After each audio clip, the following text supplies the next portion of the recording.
Salve a todas, salve a todos. 30 de junho de 2026, dando prosseguimento ao Geneticista Sideral, faremos a leitura dos rosáceos.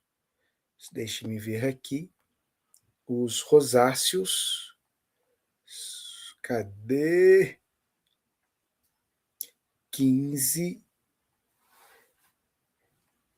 18 do 7, 15 do 6 de 2010. 15 do 6 de 2010. Os rosáceos. Deixa eu me fazer essa ilustração. E vamos ver se a gente vai dialogando. Acho que a imagem ajuda a configurar aí um pouco do que vamos trabalhar. Para entender esses seres e a participação e contribuição de cada um deles, precisamos remontar dois personagens centrais, Maria de Nazaré e Jesus da Galileia. Maria de Nazaré foi o receptáculo preparado para abrigar e gestar a manifestação desta coloração. Junto a ela, abre-se uma nova perspectiva de feminino, de mulher, de mãe. Maria representaria a um só tempo a Virgem, a mulher, a matriarca. Traria em si a triplicidade simbólica do poder da natureza encarnado na figura feminina, na força feminina, na suavidade feminina. Maria era a representante da chegada dos rosáceos e é aqui queremos evidenciar um outro nível de perspectiva e de entendimento. Os azuis se desenvolvem e se arroram sozinhos. Conseguem, mediante uma ideia fixa, uma missão na mente e no peito, desenvolverem suas práticas contra tudo, contra todos, a favor de si mesmo e de seus ideais. Os dourados mergulham em si mesmos para desenvolver uma relação de simetria e imperfeição. Os rosáceos, para se garantir, para se estruturar, necessitam da presença física e energética de um dos outros. Eles se fazem coletivamente e se constroem coletivamente.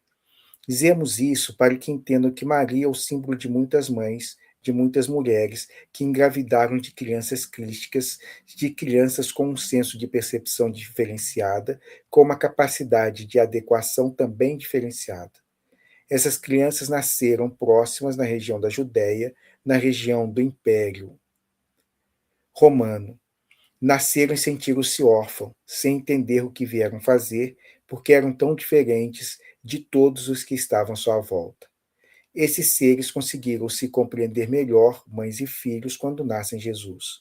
O filho do carpinteiro veio apontar novas formas de construção, veio ensinar que, mesmo sendo filho de um carpinteiro, as portas do céu, as portas do invisível mantinham-se abertas.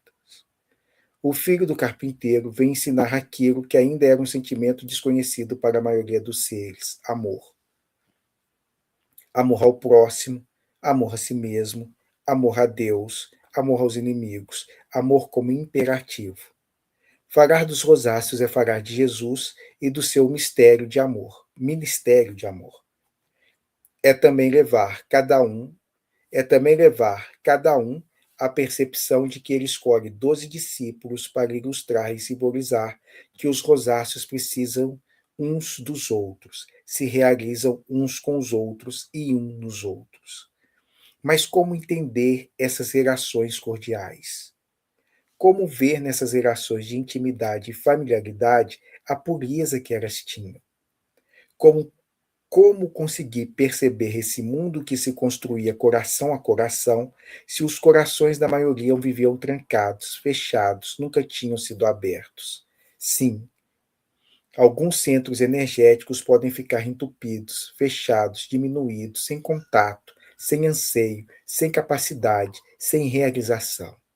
E os seres em volta a eles, naquele momento, encontravam-se assim.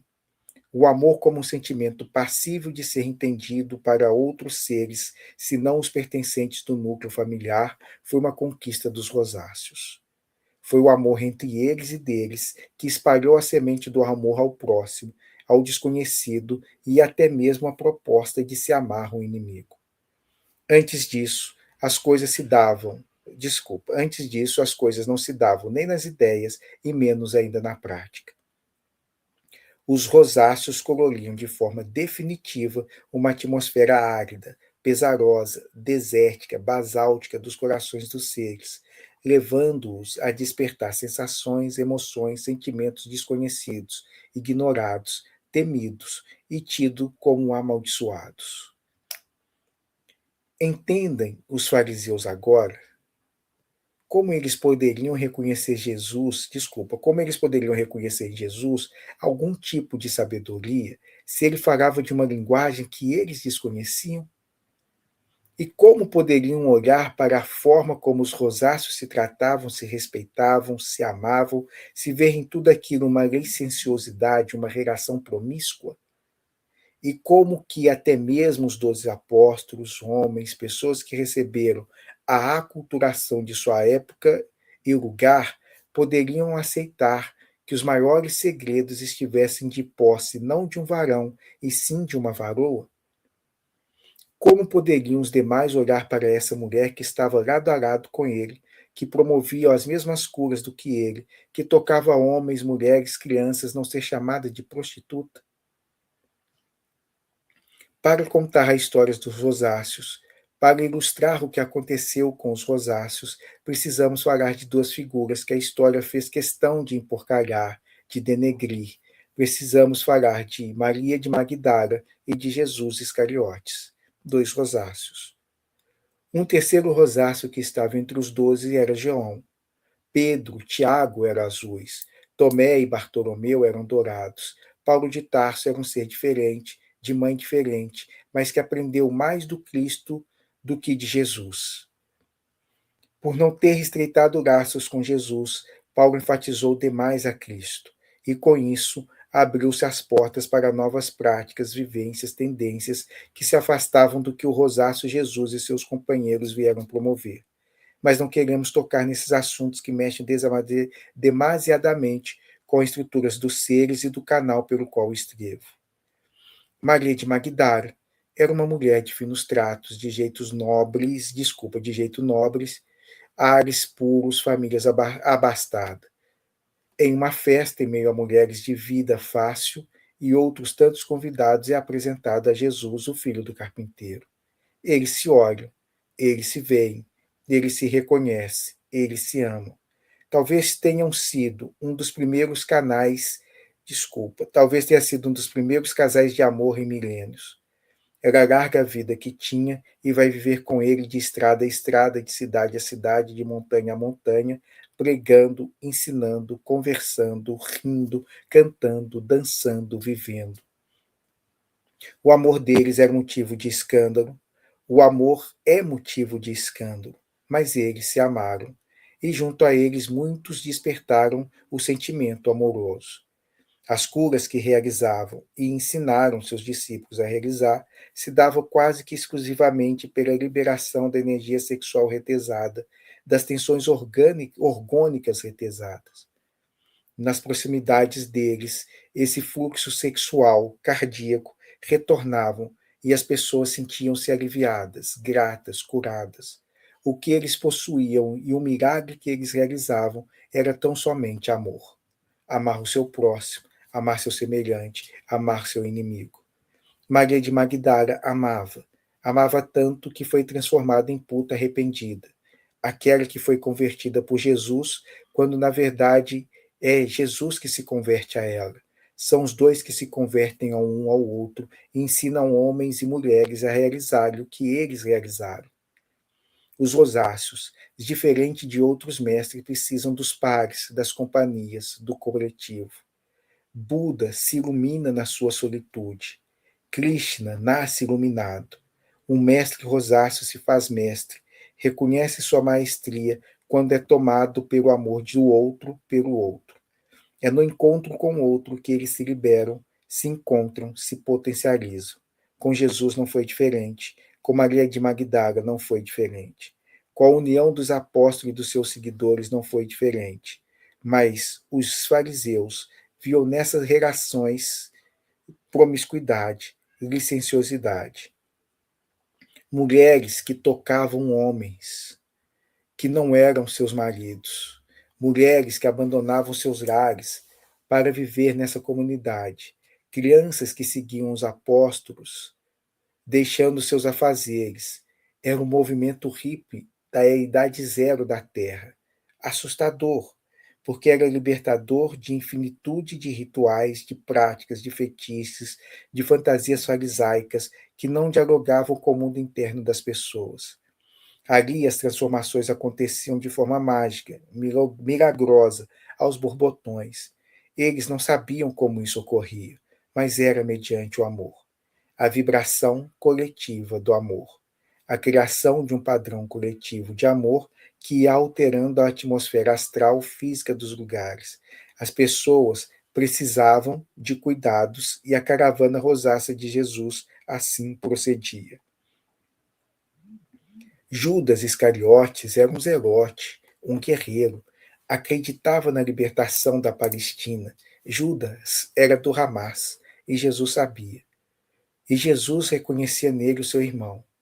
Jesus não aceitava a opressão, a violência, a tortura, o abuso dos mais ricos, dos mais fortes, contra os mais pobres e mais fracos. Também isso doía em Jesus. Mas Judas e seus amigos herodes acreditavam que bastava expulsar os romanos para que a opressão terminasse. Jesus sabia que a opressão não era exclusividade de um povo, e sim uma forma de agir e de perceber das pessoas. Concordavam que a opressão era o mal, discordavam na forma que deveriam opor a esse mal. Judas amava ver Jesus desafiando os escribas e fariseus, mas não entendia que não era a eles que Jesus desafiava, nem ao poder estabelecido, e sim à opressão.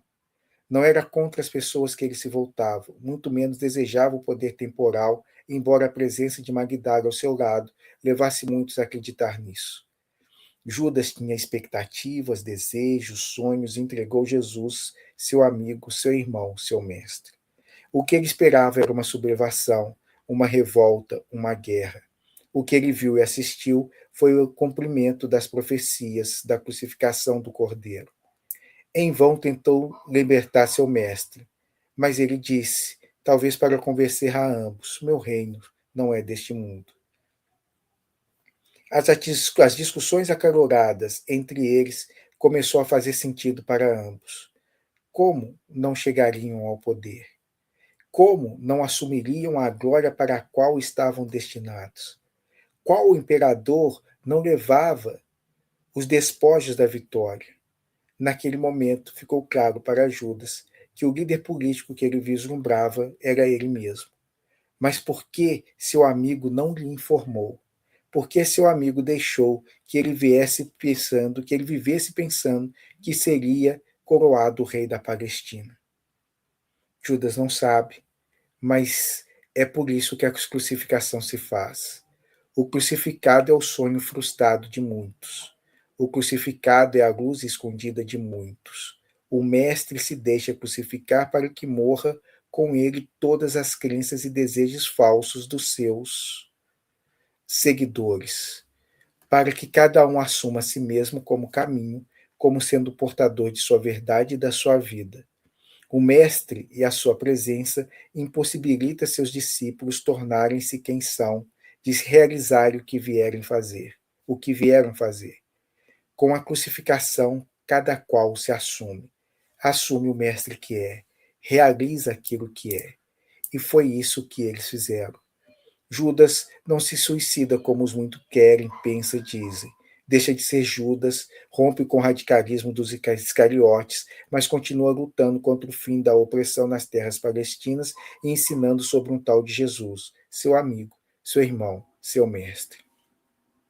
Maria de Magdala é perseguida nas terras da Judéia, foge para Leimar, encontra-se com Pedro em uma cidade chamada Roma, articulam as formas de resistência, de superação, de adequação. Grávida, sem recursos materiais de outrora, sem a notoriedade que tem em sua terra natal, com as perseguições aos nazarenos se intensificando, ela se faz líder de um movimento cuja liderança sempre foi compartilhada por um casal e alargada para um grupo de 12. Mas tendo uma cabeça, os alvos se dirigiam para uma direção, deixando outras livres para frutificar e multiplicar. A mais amada seria transformada em prostituta arrependida. Sua verdadeira identidade seria preservada e guardada pelos que sabiam da sua verdadeira história. Passados alguns anos, a verdade viria à tona. Pedro não estaria mais fisicamente entre eles, nem mesmo Maria de Magdala, mas seu descendente sim, e uma nova linhagem, uma nova forma de governar seria realizada. Nenhum deles contava com os novos ventos da história e de como a força de Cristo foi crescendo em oposição ao homem Jesus. Nenhum deles esperava que Cristo atrairia mais as pessoas. Nenhum deles esperava que Cristo atrairia mais as pessoas, o mito de um ser nascido de uma virgem solteiro e celibatário, do que a vida de um homem, de um carpinteiro cheio de dúvidas, mas que por amor ao invisível levou sua causa até o fim, apoiado por sua esposa, por sua mãe e pelo mais fiel de seus discípulos, João. Ao término da crucificação, eram os três que estavam postos e próximos aos seus pés, sem temer nada, sem temer ninguém. Os outros vivenciavam a morte do Mestre, a morte dos próprios sonhos e desejos, para que os implementasse na realidade como sendo deles e não projeções. Contam que mestres habilidosos cuidaram das feridas de Jesus, o despertaram e o conduziram para a porta, para fora dos portões da Judéia. Longe de lá teve uma vida bela, mas isso são histórias dos rosáceos. Hoje eles estão por aqui de novo, se reconhecendo por muitos se amarem. Os que preservaram e preservam essas histórias e outras são os seres prateados, e deles falaremos em nosso próximo encontro. Aqui, de fato, é mais truncado, mais informações, mais questões, mais problemáticas, porque entram em aspectos obnubilados da nossa história, adentra o tempo histórico, factual, adentra o campo do mítico, e essas duas coisas se entrelaçam e recrudescem algo que é muito forte. É tão forte que é difícil fazer a distinção aqui do que é a realidade, ou melhor, do que é factualidade e do que é mesmo esses caminhos dos desdobramentos do imaginário, do mítico, do astral, do espiritual. Aqui talvez seja um dos pontos mais emblemáticos de tudo isso, porque já vai entrando na nossa historiografia, né? A dos hindus, a dos orientais. Eu tenho pouca ciência, pouco conhecimento, então eu vou vendo as imagens e essas imagens ficam meio que sombras, perdidas aí num tempo e numa espacialidade que é difícil a localização. Isso aconteceu quando? Quando eu estou falando dos rosáceos, desculpa, quando eu estou falando dos azuis e quando eu estou falando dos dourados, cronologicamente, factualmente, eu estou falando de qual tempo, né? De qual momento. Eu não tenho, não sei precisar isso. Não sei mesmo. Então, o que eu mais consigo aproximar é a esses seres azuis aí. Esses seres azuis aí que o pessoal está reportando em toda uma vasta literatura, isso aconteceu quando? Em qual período? Em qual momento da Terra isso aconteceu? E se realmente se perde nessas brumas do tempo? É louco falar que se perde nessas brumas do tempo, porque tem ali os livros, né? Chega muita coisa. Você tem o sânscrito, você tem os Panishads, você tem o, o, o Bhagavad Gita, você tem os ensinamentos e as escolas budistas. A gente tem todos esses elementos, a gente tem todas essas tradições, a gente tem todas essas informações, mas ao mesmo tempo, quando a gente começa a falar disso, a gente adentra uma outra temporalidade que não é linear, é quase um não tempo. É o que a gente realmente chama de mítico, e o mítico nesse aspecto desse fabuloso. Os rosáceos,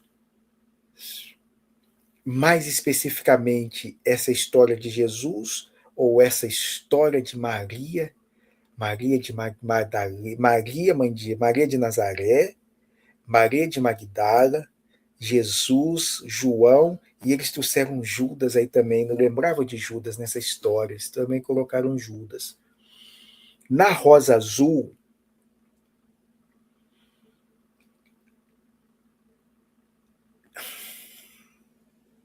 gente, eu ia chamar de Alice. Na Rosa Azul, Amaril vai nos contar um pouco dessa história lá de Eva e de outros mitos de um povo africano também falando dessas mulheres, e com uma nova versão do Jardim do Éden, e aí eles vão recapturando esse feminino, e nessa recapitulação desse feminino, ela também promove esse encontro de Eva com Maria de Magdala. Duas temporalidades muito distantes numa factualidade, mas ao mesmo tempo com um entrelaçamento muito rico e muito vívido ainda nos nossos tempos atuais. A força do mito, ou a beleza do mito, ou o mito aqui enquanto esse campo do imaginário, é que ele está acontecendo no agora. A cada vez que falamos, ele está acontecendo no momento. Isso é muito forte. Esse campo de ativação, os rosáceos trouxeram com muita preemência e com um diálogo muito bonito. Aqui eu estou estabelecendo um diálogo Jesus-Buda. Jesus-Buda nessa introspecção e Jesus nessa extroversão, né? Olha aqui, tem esse caminho do amor ao próximo, pode auxiliar cada um de vocês a entrar ou a se iluminar, ou nessa categoria que está mais próxima a se acender. Há uma maestria por essa senda, uma senda do servir ao outro, uma senda em amar ao outro, e muitos infinitamente conseguiram isso. Por um caminho que ainda está aberto, com algumas alterações, mas ainda aberto. Bom, basicamente é um pouco disso aí que eles estavam tratando, que eles estavam trabalhando, falando dessa relação Jesus e Maria de Magdala que, nossa Deus, o nosso Deus aqui é que para muitos é viagem, para outros aconteceu, ocorre, e se tem aí o Santo Graal que perpassa todo esse caminho. É um pouco do que vai ser trabalhado aí nos prateados. Tem a parte que a gente consegue psicografar, canalizar, é a ponta do iceberg. É como se fosse um rio extremamente caudaloso e a gente tivesse aqui, nessa superfície. Aqui embaixo tem profundidades abissais infinitas que estão rolando enquanto a gente está aqui tranquilamente caminhando, passeando, navegando sobre a superfície do rio. Mas tem muita profundidade, muito caldo, muito volume nessas informações. E aí elas estão truncadas, cada um dessas partes, desses capítulos, eles podem ser alargados, destrinchados e se transformarem quase que em um outro livro por si mesmo. Cada capítulo desse alarga, estende. A relação Jesus com Madalena, meu Deus, é uma relação ainda a ser dita. eu fico contando isso e eu não vou, né? Eu não vou fazer no formato de canalização, de psicografia, porque de fato essas informações em mim bloqueiam. Eu não as acesso.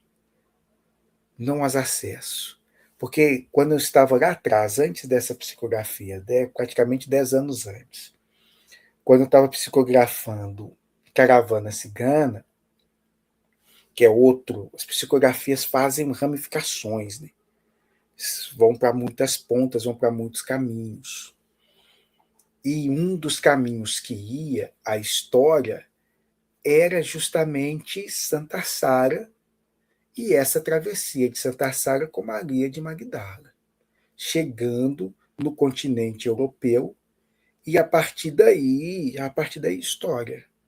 História que mexe com as dinastias europeias. Mas eu não sei contar isso. Os nomes daqueles Zoforov, Karmosov, Roravov, os franceses, os merovíndios, não tenho. Não tenho. Essas lembranças não me chegam. E quando me contam daqui, né? Quando me contam daqui, eu não consigo processar, eu interrompo, enfim. Eu crio um curto-circuito, eu crio um bloqueio mesmo na tentativa dessas coisas passarem por mim. Eu meio que é quase como se fosse eu as repiro, eu as empurro, elas não se acomodam tranquilamente. Um amigo, John Giovanni Cabron, ele conta essas histórias a partir dos cátaros. E quando ele vai contando essa história a partir dos cátaros, eu falo assim, é essa história aí. É essa continuação mesmo. É isso. Sou da França, Portugal, os Balcãs. É uma ramificação, é uma polissemia, eu não sei. Mas ouvindo, vendo, eu identifico com relativa facilidade. Falei assim, olha aí, vem daí. Olha aí, está posto aí. Olha aí, vem daí, olha aí, está posto aí. Essa força cigana. E no Caravana Cigana fica, é muito claro. E eles deixam muito claro assim para a gente de como que judeus e ciganos pertencem ou pertenciam a essa mesma família com a mesma tradição. E depois também criam ramificações. Enfim, essa parte está aí. Leia um livro, compra um livro, adquira um livro, porque história, nessa perspectiva histórica, que não é factual, como é que pode ser uma história não factual? É bom, nós estamos falando de imaginário. Nesse campo aí, velho, é muito interessante as informações que eles trazem nos primórdios e depois não, depois eles conseguem realmente, depois eles não, depois eu consigo precisar os feitos, os dados no tempo cronológico, no tempo factual. Bom, é isso. Deixando aí para vocês se lembrarem, para curtirem, para se inscreverem também, dando essa força. É sempre bom para a gente. Compartilhar também ajuda. Beijo grande, vamos nos falando.